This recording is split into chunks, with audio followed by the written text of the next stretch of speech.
I ala vendin e liderit në parti e do të punoj sërish për të që të dali pari në krejt Kosovën.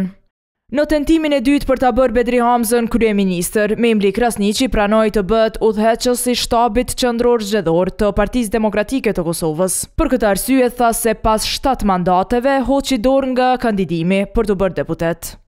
Në këtë fushat do të jem plotësisht në shërbim të fushatës sonë, të ekipit, të strukturave dhe të fitores sonë të përbashkët.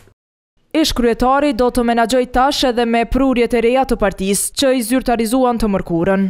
Eman Rahmani me 6 kolegë të tij nga ish koalicioni për familjen i u bashkuan PDK-s për zgjedhjet e 28 dhjetorit. Unë jam i bindur se ky është një koalicion i qëndrueshëm dhe bashkarisht ne do të kemi sukses. Normalisht që do të kemi pjesëmarrje nga lista familja në listën zgjedhore të Partisë Demokratike të Kosovës. Të aderuarit zgjodhen PDK-n para një subjekti tjetër politik. Kanë qenë shumë konstruktive, sidomos lidhjen demokratike të Kosovës. Temat e rëndësishme thanë se i bashkuan, përfshirë kodin civil që po ashtu u diskutua.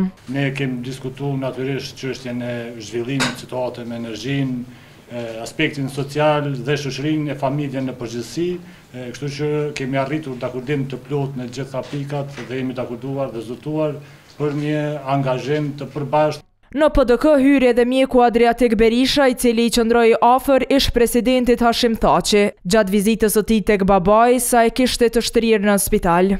Me këtë edhe u takuan në Seli, por Hamza tha se me Fatmir Limaj në nismas socialdemokrate nuk kanë zhvilluar ende një takim, anise nuk e përjashton mundësinë e bashkëpunimit me të. Kemi mes përbashkët, jemi vetë shok edhe mes kemi bashkëpunu, por nëse ka diçka konkrete ne do dalim këtu para juve.